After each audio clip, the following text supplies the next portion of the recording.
Shalom, Javerim, bienvenidos a un estudio, un vídeo que quiero compartir con todos vosotros acerca de la Teshuvah, del retorno, ¿no? El retorno al Creador. Eh, Vamos a hablar acerca de algunos de los fundamentos, ¿de acuerdo? De lo más fundamental, de lo más importante que se tiene que entender acerca de esto, aunque es un poco profundo también, tiene muchas, se puede profundizar bastante, ¿no? Se puede estudiar mucho acerca de la Teshuvah, pero sin más vamos a hablar acerca de los fundamentos, ¿no? Que aparecen en la Escritura. Eh, Hago esto aprovechando pues que estamos cerca de Pesaj, de una festividad, de una cita con el Eterno, en la cual hay que estar pues cabalmente, ¿no? Respecto a nuestra relación con Dios tenemos que estar cabales, ¿no? Y sobrios. Y tenemos que dejar de lado pues aquellas cosas pues, que se esté haciendo mal, ¿no? Eh, Porque es importante estar conectado bien con el Creador en las citas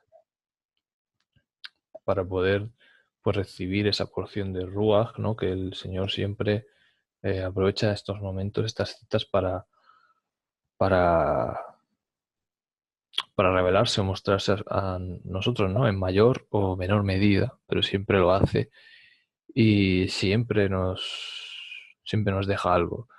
Por eso hay que estar siempre bien conectados con él. Bien, vamos a empezar sin más. Vamos a leer este texto para empezar, para la introducción.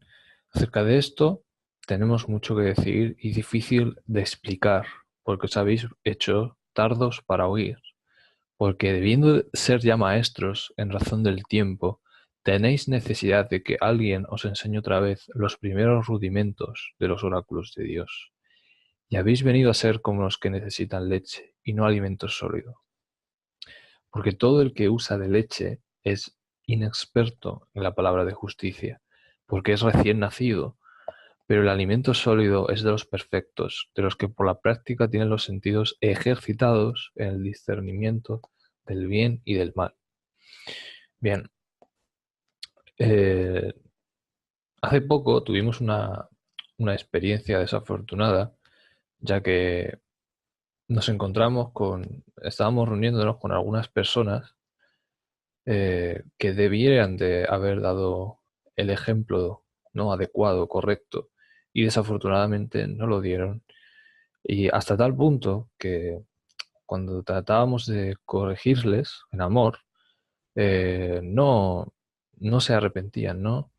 No, no quiero decir, no voy a decir los nombres por respeto a ellos, pero sí que es cierto que ni siquiera tenían el correcto entendimiento acerca del arrepentimiento de la Teshuvah, ¿no? Y, o sea, ¿cómo tú puedes ser maestro o líder, porque ellos lo fueron, y no saber esto? O sea, es como lo que el Mashiach le dijo a Nicodemo, ¿no? O sea, ¿cómo puedes ser tú líder, maestro en Israel y no saber estas cosas? ¿Cómo puede ser? Aquí hay algo que no encaja. O sea, ¿cómo puedes estar guiando al pueblo? ¿Cómo puedes estar instruyéndole, estar aconsejando, si ni siquiera sabes esto, ¿no? Denotas que no tienes experiencia, denotas que realmente tienes que empezar otra vez por el principio, porque si ni siquiera sabes lo que es una teshuvah, bueno, incluso uno de ellos nos dijo que, que nos dijo eh, que ni siquiera se puede saber si una persona está verdaderamente arrepentida o no. O sea, no lo puedes ver, no lo puedes discernir. Sabemos que eso no es así, no es cierto. Eso es completamente falso. Porque en la escritura se habla de los frutos del arrepentimiento, se habla de obras de digno arrepentimiento, ¿no? Y lo vamos a ver ahora. Entonces, esa es una de las razones por las que me han animado a hacer este estudio, ¿no? Por aquella situación que hemos vivido y que realmente, pues, me ha hecho pensar y me ha hecho reflexionar, ¿no? Y a nosotros en general nos ha hecho pensar como congregación. Entonces vamos a continuar, por tanto, dejando los principios elementales de la palabra del Mesías, avancemos a la perfección, no echando otra vez el fundamento del arrepentimiento de obras muertas, de fe en Dios. Bueno, ahí vemos unos fundamentos, ¿verdad? Y es la Teshuvá, el arrepentimiento de obras muertas o del pecado, es lo más importante de todo. O sea, si tú ni siquiera estás bien en esto, en este punto, o sea, no puedes pretender ser un maestro. Que apenas puedes, ni siquiera puedes pretender ser un hijo de Israel si realmente tienes este problema. Entonces, vamos a hablar en este estudio de 5 puntos que son esenciales, sobre todo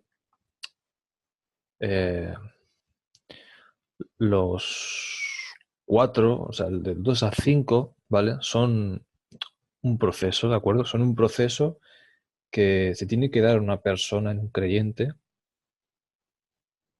para llegar a ese punto, ¿no? Para hacer la teshuvá completa y genuina. Y el primer punto, que es el de la oración, realmente sería como el punto cero. O sea, es como, no es que sea el principio del proceso, sino que está presente durante todo el proceso, continuamente, la oración. Es algo fundamental en esto, ¿no? Y vamos a ir explicando cada uno de estos 5 puntos, ¿vale? Y bueno, son cosas, la verdad es que es algo básico, ¿no? O sea, es fundamental, elemental. Vamos a empezar sin más. Eh, Vamos a leer estos pasajes. Todo lo que el Padre me da vendrá a mí, y al que a mí viene de ningún modo lo echo fuera. ¿Por qué pongo esto? La oración es el vehículo que nos conecta con el Creador. No existe otra cosa que nos pueda conectar con Él, sino la oración. Es lo único que se nos ha dado, ¿no? El poder hablar con Él, conectarnos con Él, es a través siempre de la oración. Y no existe otra cosa, es de lo más importante y es uno de los dones, de los regalos de Dios, el poder hablar con Él y contarle todos nuestros problemas. Entonces, el primer paso en una persona, una persona que está en pecado, es que tiene que ir a Dios tal y como está y tener certeza de que Dios no le va a echar fuera o lo va a apartar por eso, ¿no? El que a mí viene de ningún modo lo echo fuera, ¿no? Eso es lo que nos enseña el Mesías. Tenemos que ir a Dios tal cual, con nuestro pecado. Y el espíritu y la esposa dicen, ven.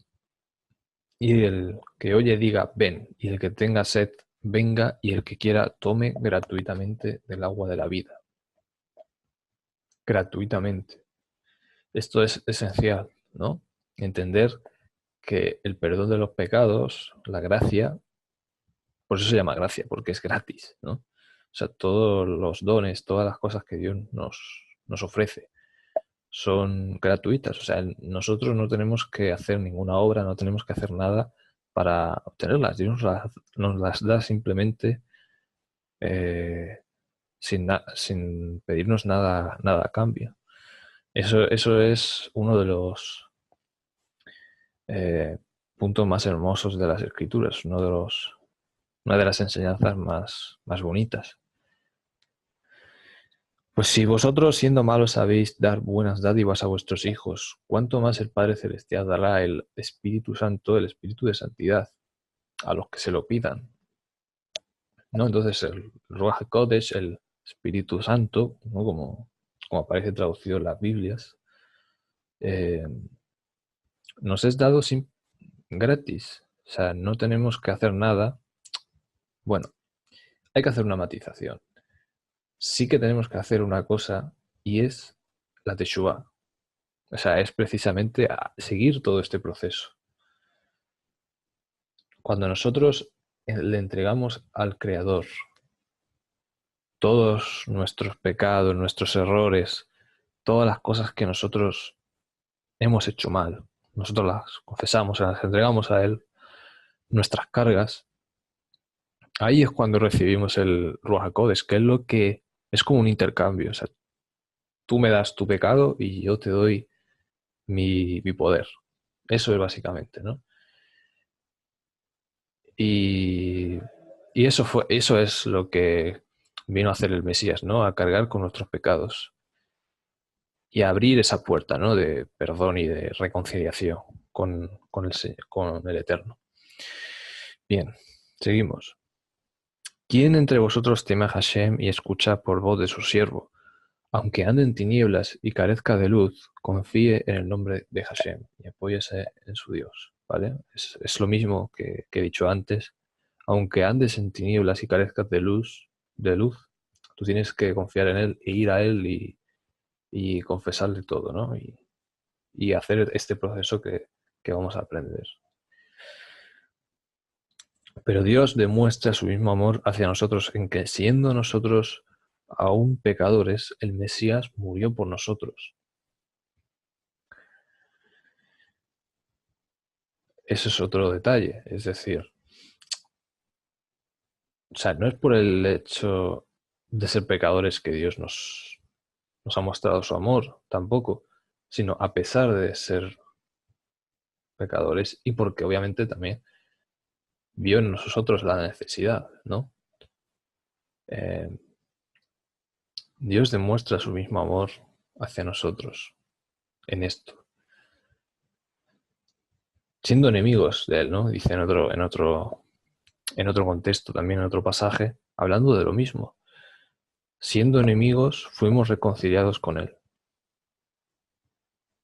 Y eso no fue un impedimento para que Dios mostrara su gracia en nosotros, para que Dios nos abra las puertas. Dios está abriéndonos las puertas pese a ser sus enemigos. Eso es lo increíble, ¿no? Podemos ir a Él en oración, hablar con Él y Él nos escucha. Eso es lo más increíble de todo, ¿no? Vamos a leer un pasaje para ver un ejemplo de una parábola del Mesías, ¿vale? Que habla de cómo realmente tenemos que ir al Creador, cómo se tiene que ir, con qué actitud y, y que podemos ir a Él tal cual estamos, ¿no? En nuestro estado. Dice el versículo 17 y 18, Lucas capítulo 15, y volviendo en sí dijo, ¿cuántos jornaleros en casa de mi padre tienen abundancia de pan y yo aquí perezco de hambre, ¿no? Entonces el hijo pródigo, ¿no? Como se llama, el hijo menor que malgastó todo lo que tenía e hizo cosas bastante mal, ¿no? Desperdició su vida, gran parte de su vida.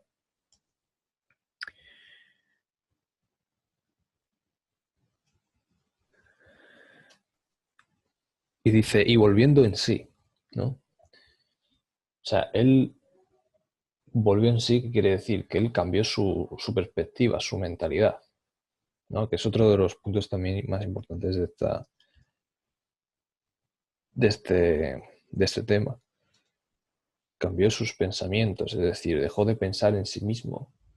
O sea, se dio cuenta de todo lo que tenía, que había desperdiciado y que se lo había dado gratis su padre, ¿no?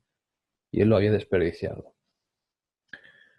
Me levantaré e iré a mi padre y le diré, Padre, he pecado contra el cielo y contra ti. Ya no soy digno de ser llamado tu hijo, hazme como uno de tus jornaleros. El padre obviamente lo seguía considerando su hijo pese a todo lo que había hecho. Y obviamente pues pues lo aceptó, le dio un abrazo así tal cual estaba.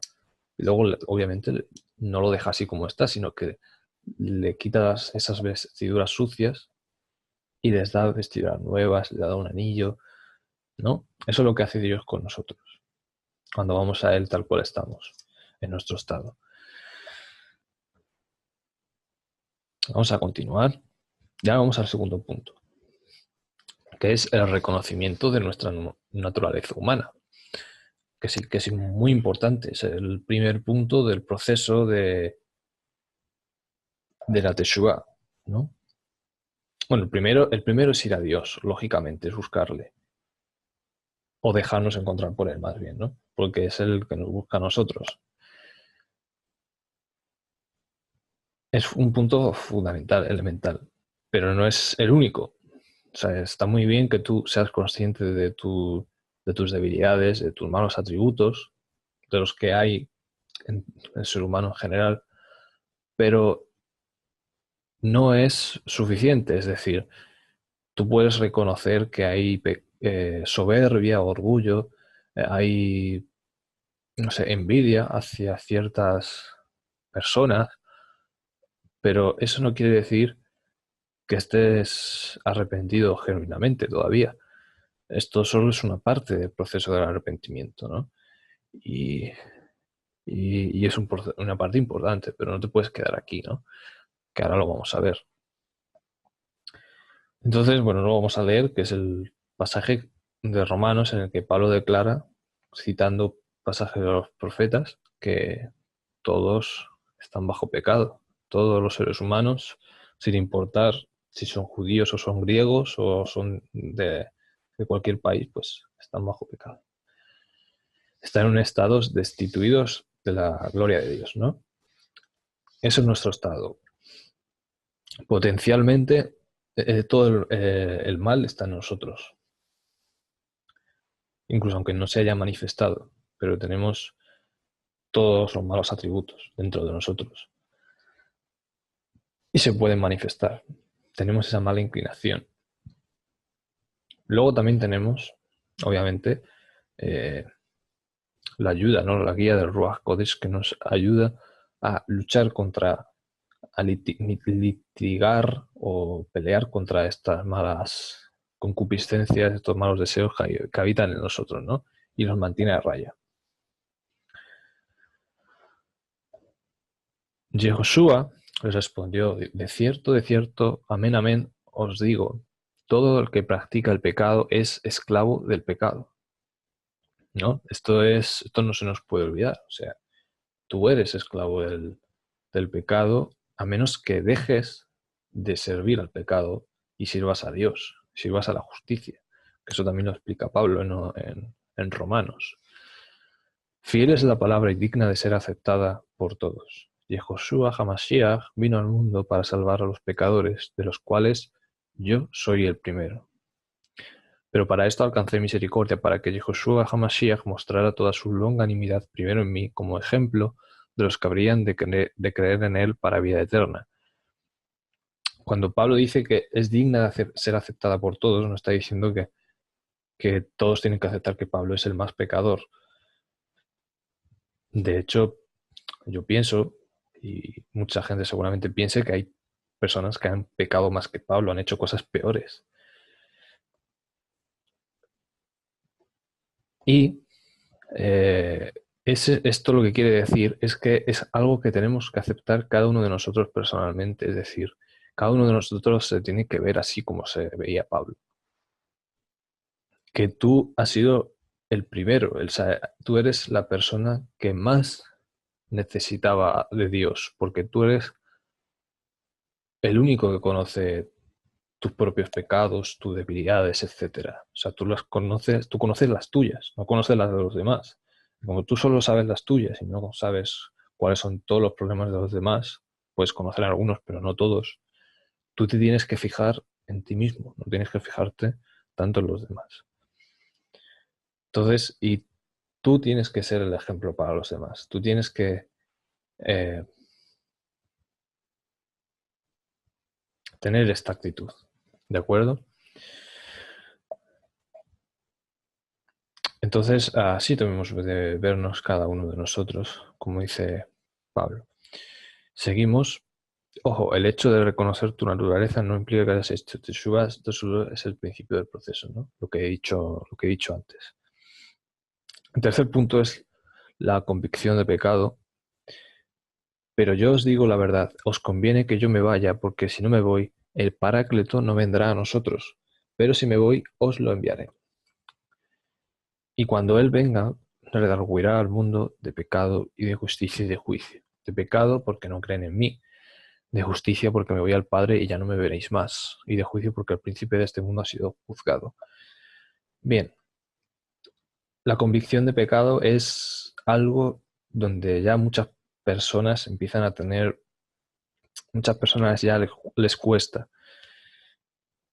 Convicción de pecado personal, o sea, las cosas que tú has hecho que tú sabes que están mal. O sea, no se refiere a simplemente saber que tú eres pecador por naturaleza, o que tienes arrogancia, o que puedes... Está bien el reconocer ciertos malos atributos que se manifiestan en tu vida, pero cuando se refiere a casos concretos, es de lo que está hablando, ¿no? Y dice de pecado, porque no creen en mí, porque si creyeran en el Mesías, pues manifestarían la misma actitud, el mismo espíritu del Mesías, ¿no? De justicia. Es el Sedec, que es el deber ser, es lo que se debe hacer, ¿de acuerdo? Son los procedimientos, los mandamientos, etcétera. Y el de juicio, es decir, que hay un juicio. Dios va a hacer un juicio, ¿no? Entonces, tú tienes que ser consciente de que las decisiones que tomes, pues luego Dios las va a juzgar, ¿no? O sea, tienes que ser consciente, tener conciencia de ello, de, de que tomártelo en serio, ¿no? O sea, no es un juego. Convicción de pecado. ¿En qué resulta la convicción de pecado? Estar convencido de pecado. Vamos a leer el Salmo 38, ¿vale? Es un salmo que dice Salmo de David para recordar. Vamos a leerlo.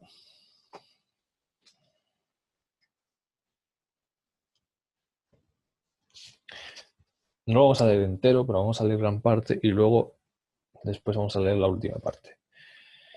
Hashem, no me reprendas en tu furor, ni me castigues en tu ira.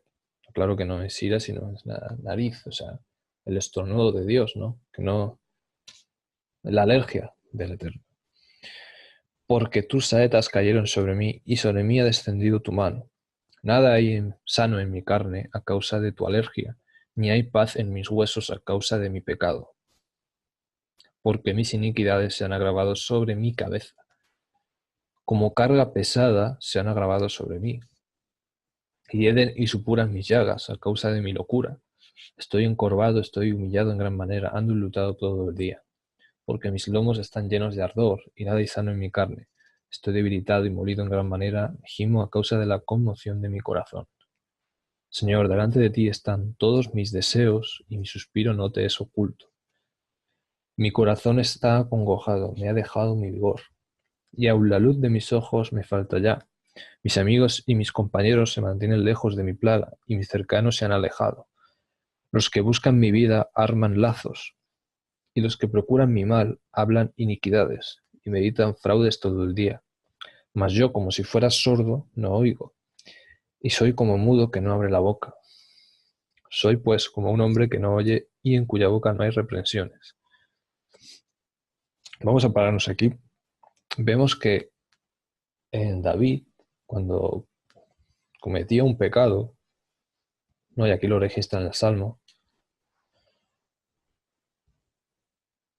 había dolor en él. Es decir, cuando él realmente se convencía de su pecado, cuando, por ejemplo, Natán eh, le dio esa parábola y finalmente David reconoció que había pecado contra el Eterno,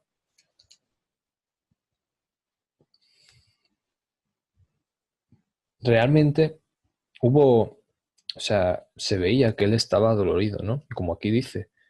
O sea, estoy adolorido, eh, carga pesada se ha agravado sobre mí, estoy lutado todo el día. O sea, había un dolor cuando una persona está eh, convencida realmente de su pecado, y yo puedo dar testimonio de ello también, porque yo también lo he sufrido cuando he hecho algo grave o he hecho cosas mal. Realmente uno no puede vivir de la misma manera, o sea, no puede estar contento, está triste, está mal, o sea, porque has hecho algo, te das cuenta, eres consciente de la magnitud de lo que has hecho. O sea, no es poca cosa el pecado, no es poca cosa. Y se nota que estás mal. O sea, que no puedes vivir de cualquier manera. El convencimiento de pecado te produce dolor por lo que has hecho, ¿no? Ese es un punto importante.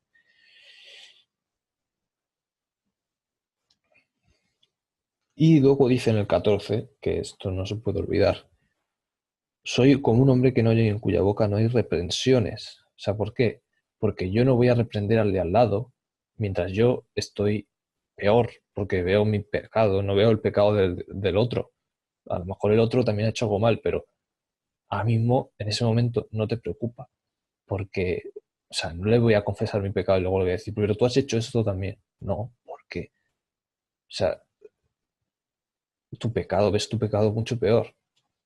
O sea, no ves el del otro peor, ves el tuyo peor.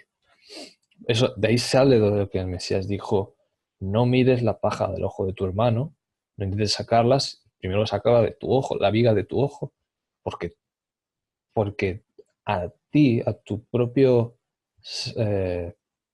tus propios ojos debe ser más grave el tuyo que el de tu hermano. Y eso es algo súper importante, no se nos puede olvidar. Vemos claro que es distinto de lamentarse por las consecuencias que ha producido el pecado. O sea, vaya por Dios, me he equivocado, la he liado. eh, eh, si no lo hubiera hecho, no hubiera pasado esto.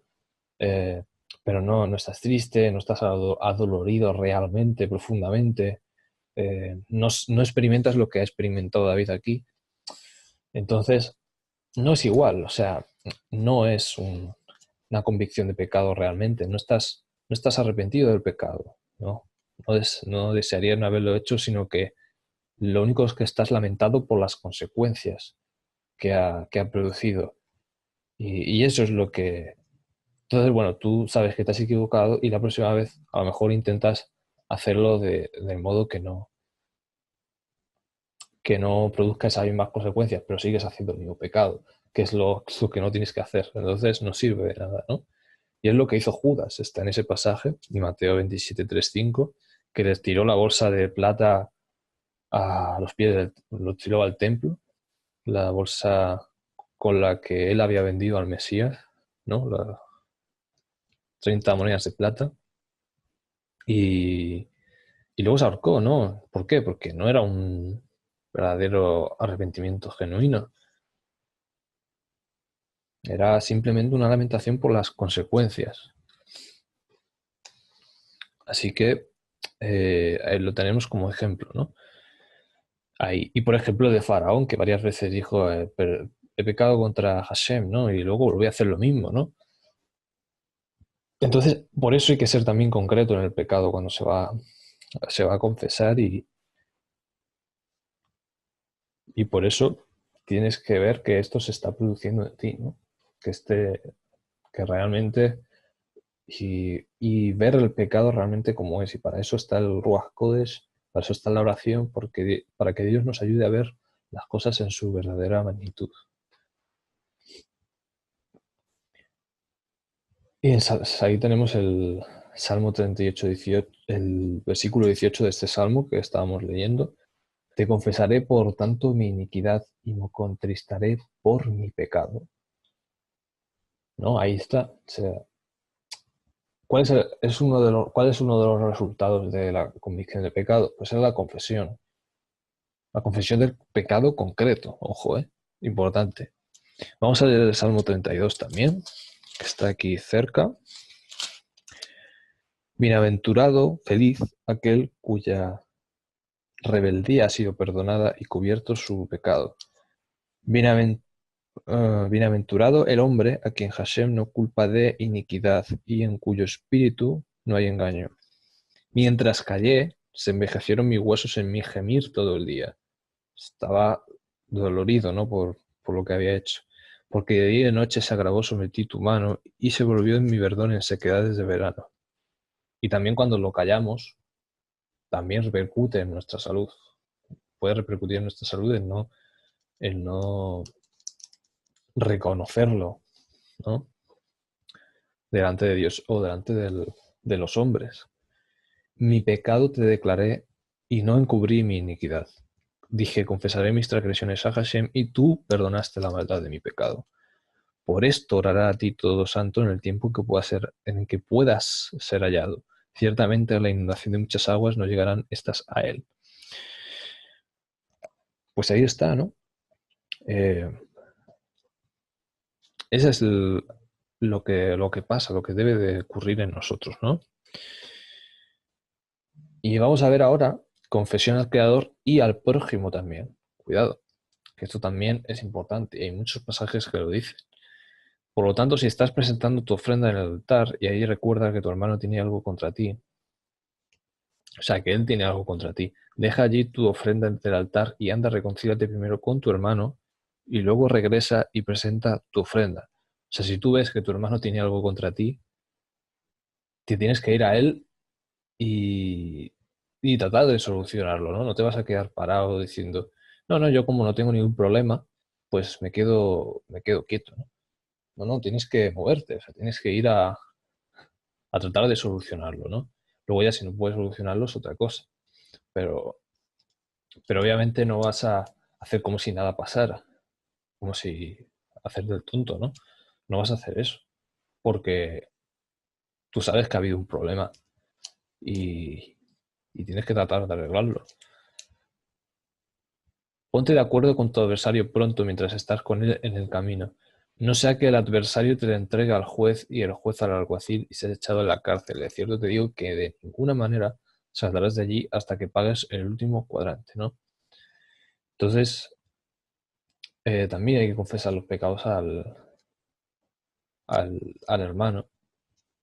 Como dice Pablo, ¿no? Confesaos unos a otros los pecados para que seáis sanados. Y lo dice Santiago, ¿de acuerdo? Así que es importante ambas cosas, confesión al Creador y confesión de las ofensas al prójimo. Es fundamental. Dice Proverbios 28:13, el que encubre sus pecados no prosperará, pero el que los confiese se aparta alcanzará misericordia.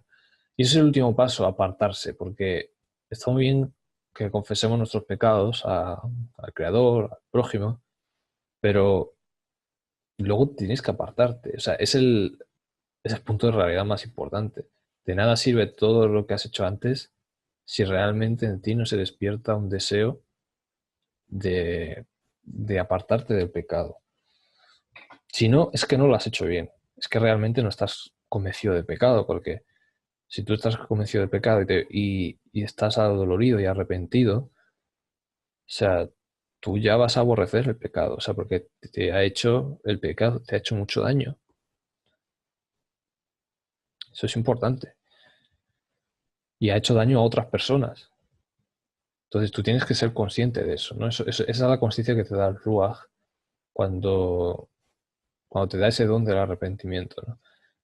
Te hace apartarte del pecado. Ejemplos de confesión explícita. Pues vamos a leer esos pasajes. Daniel 9 no, que es muy largo, pero sí lo vamos a comentar un poco. Jueces 10, del 6 al 10. Pero los hijos de Israel volvieron a hacer lo malo ante los ojos de Hashem y sirvieron a los Baales y a Astarot, a los dioses de Siria, a los dioses de Sidón, a los dioses de Moab, a los dioses de los hijos de Amón y a los dioses de los filisteos, y dejaron a Hashem y no le sirvieron. Y se encendió la nariz de Hashem contra Israel y los entregó en manos de los filisteos y en manos de los hijos de Amón, los cuales oprimieron y quebrantaron a los hijos de Israel en aquel tiempo 18 años, a todos los hijos de Israel que estaban al otro lado del Jordán, en la tierra del Amorreo, que está en Galaad. Y los hijos de Amón pasaron el Jordán para hacer también guerra contra Judá y Benjamín y la casa de Efraín. Y fue afligido Israel en gran manera. Entonces los hijos de Israel clamaron a Hashem diciendo: nosotros hemos pecado contra ti, porque hemos dejado a nuestro Dios y servido a los Baales. ¿Veis? El pueblo aquí, ¿cómo sabemos que el arrepentimiento del pueblo en este momento fue genuino? Pues que reconocieron cuál era específicamente el problema. ¿Cuál había sido la acción que los había separado de Dios? ¿No? Al igual que cuando yo tiro una piedra a la cabeza de un hermano, pues le reconozco, tengo que reconocerle cuál ha sido el problema, que le he tirado la piedra.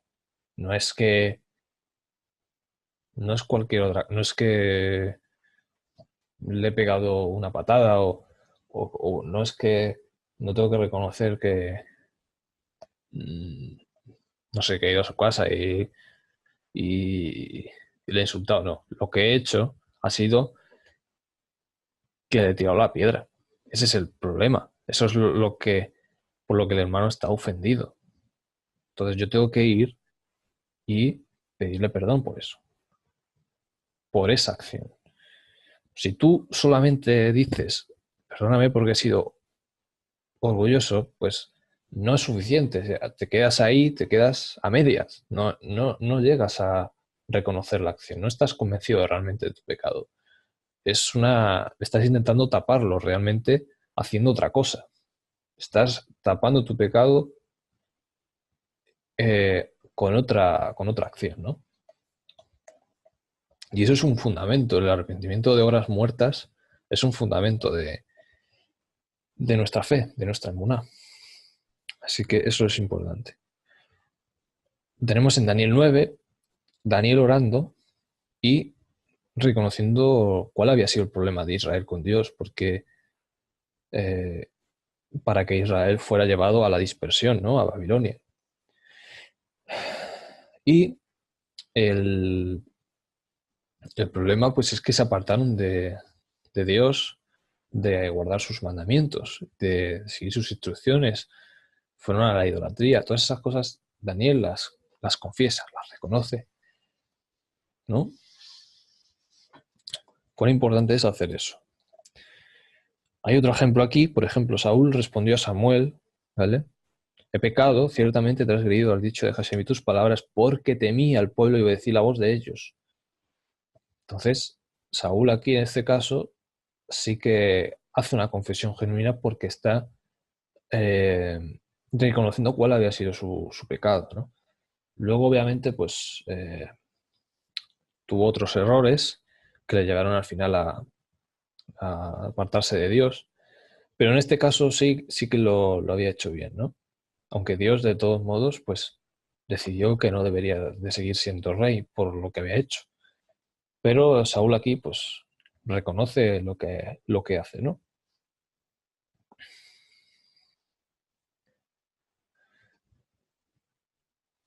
Y luego está, pues, lo que hemos dicho, el abandono del pecado, ¿no? Isaías 55, versículo 7, deje el malo su camino y el inicuo sus pensamientos, ¿eh? Ojo, ¿eh? Ni siquiera te habla de, de acciones concretas, sino de sus pensamientos incluso, ¿no?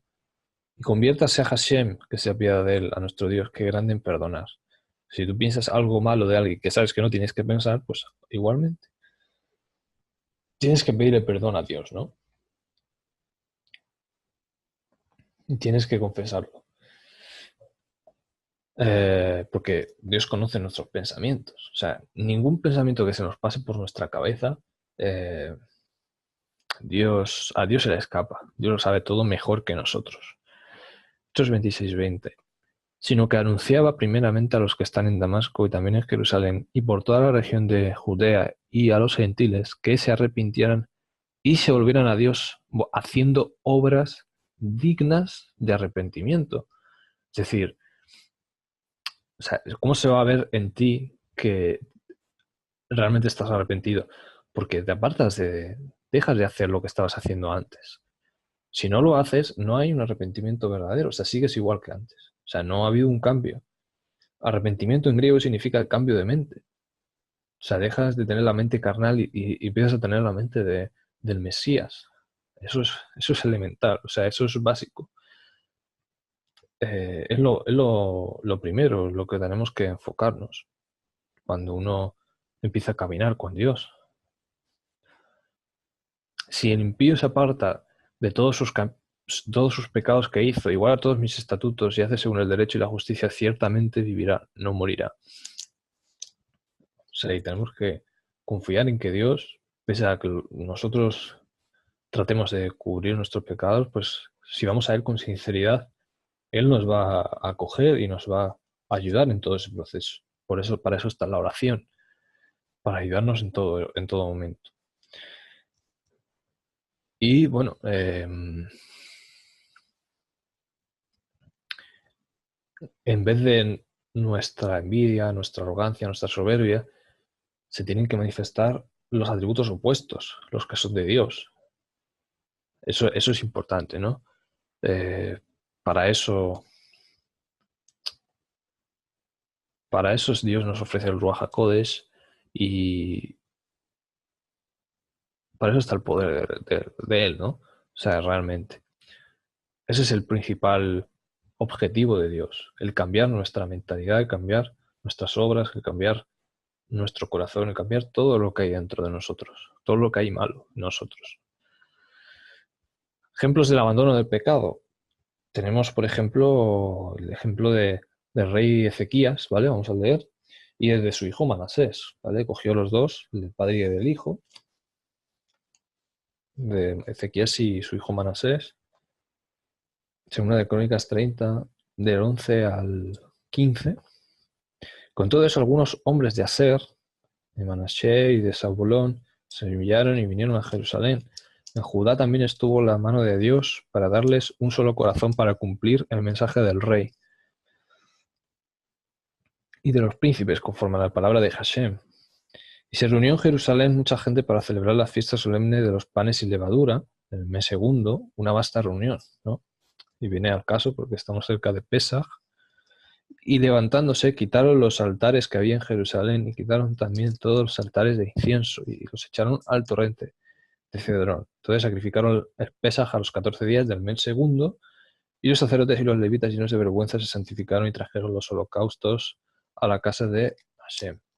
Entonces vemos como el pueblo pues tiene una contrición, o sea, un arrepentimiento genuino. ¿Por qué? Porque eso les lleva a hacer acciones, a cambiar su modo de acción. O sea, lo que habían hecho mal, lo destruye. Destruye lo que estaban haciendo antes mal. Si entonces hablaban más de alguien, lo dejas de hacer. ¿Por qué? Porque está mal. O sea, no vas a ir por ahí diciendo cuidado con este, cuidado con... Pues, pues, pues no, ¿no? Sin motivo y sin haber hablado con esa persona. Mucho menos, ¿no? Entonces, este es el asunto. Luego tenemos 31.1 también. Hechas todas estas cosas, todos los de Israel que habían estado allí salieron por las ciudades de Judá y quebraron las estatuas y destruyeron las imágenes de Asera y derribaron los lugares altos y los altares por todo Jehudá y Benjamín y también en Efraín y Manasé hasta acabarlo todo. Después se volvieron todos los hijos de Israel a sus ciudades, cada uno a su posesión. ¿Vale? Luego tenemos el ejemplo de Manasé, que vamos a leer para acabar.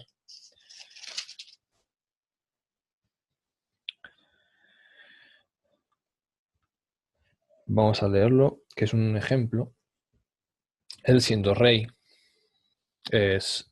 fue probablemente el peor rey de Israel por todas las cosas malas que hizo, pero pese a eso, se arrepintió, tuvo un arrepentimiento, una confesión, una teshuvá, un retorno al Creador genuino, porque deshizo todas las cosas que había hecho mal. Aunque pese a su modo de acción ya no había marcha atrás, obviamente las consecuencias de nuestro pecado permanecen. O sea, la consecuencia del pecado no se pueden borrar, pero tú sí puedes, en la medida de lo posible, tú puedes poner de tu parte y rehacer muchas cosas, ¿no? Como hizo Manasé. De 12 años era Manasé cuando comenzó a reinar, y 55 años reinó en Jerusalén, pero hizo lo malo ante los ojos de Hashem, conforme a las abominaciones de las naciones que Hashem había echado de delante de los hijos de Israel, de las naciones cananeas, porque él reedificó los lugares altos que Ezequías su padre había derribado, y levantó altares a los Baales e hizo imágenes de acera, y adoró a todo el ejército de los cielos, y les rindió culto. Edificó también altares en la casa de Hashem, de la cual había dicho Hashem: en Jerusalén estará mi nombre perpetuamente. Edificó asimismo altares a todo el ejército de los cielos en los dos atrios de la casa de Hashem. Y pasó por sus hijos por fuego en el valle del hijo de Hinnom, y observaba los tiempos, miraba en agüeros, era dado adivinaciones y consultaba a adivinos, encantadores, y se excedió en hacer lo malo ante los ojos de Hashem hasta encender su alergia, ¿no? Su estornudo, ¿no? Además de esto, puso una imagen fundida que hizo en la casa de Dios, la cual había dicho Dios a David y Salomón su hijo: en esta casa y en Jerusalén, la cual yo elegí, sobre todas las tribus de Israel pondré mi nombre para siempre.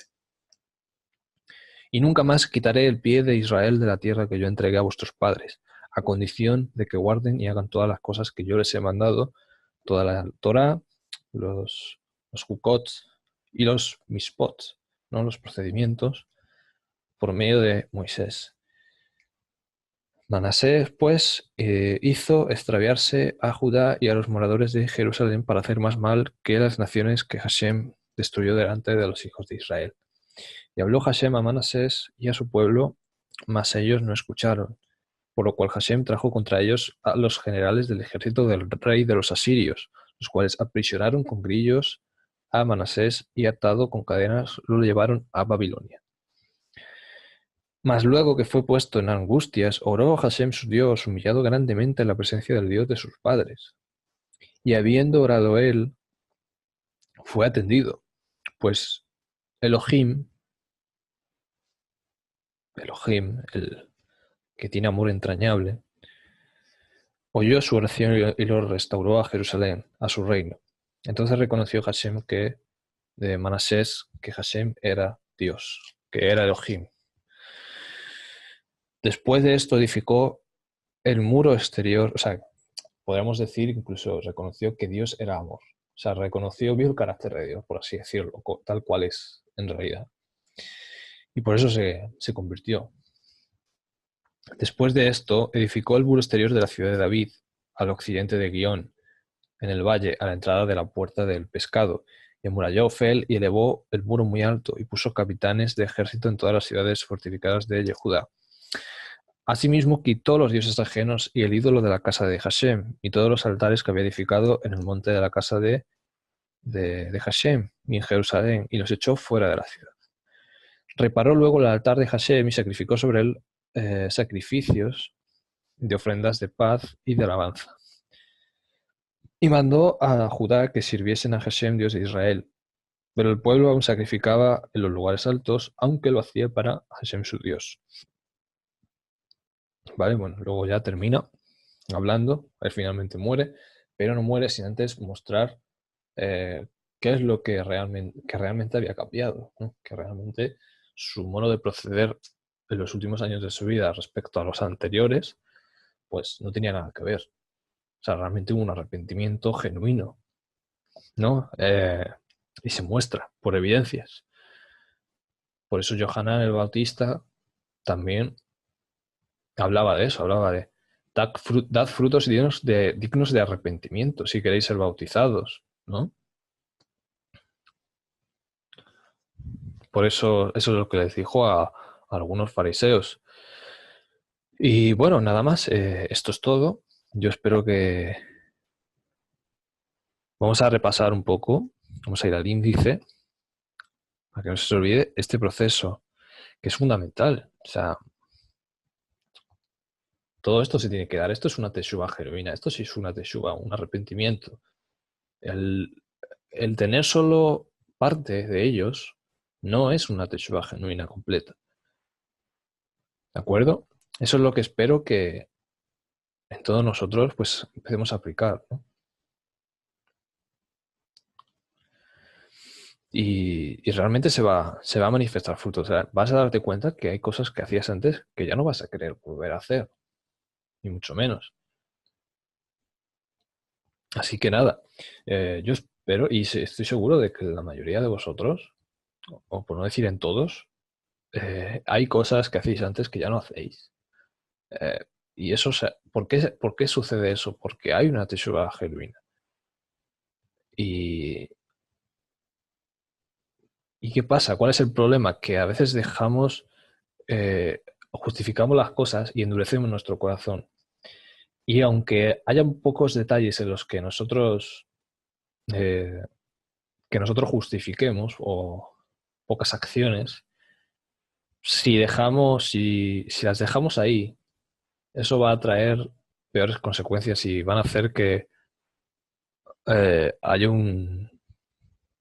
¿cómo se dice? Un error te va a llevar a otro, ¿no? Un error, una serie de errores en cadena. Y eso es lo que hay que evitar, ¿no? Entonces, para eso, pues hay que estar siempre teniendo esto que os enseño en pantalla en mente, teniendo siempre aquí y estar siempre dispuesto a, sobre todo a la oración, estar siempre en comunión con Él y a escuchar lo que otros tienen que decir, las represiones que otros nos digan y siempre examinarse a uno mismo, ¿no? Examinaos a vosotros mismos si estáis en la fidelidad, si estáis en la emuná. Eso es lo que nos dice Pablo también, ¿no? Entonces hay que tener eso siempre en cuenta y estar dispuestos a reconocer y llevar a cabo todo este proceso para cualquier asunto. Así que nada, espero que os haya servido y ya sabéis, comentad cualquier duda al respecto, que nosotros estamos dispuestos siempre a contestaros. Y nada más, nos vemos en la próxima ocasión. Shalom.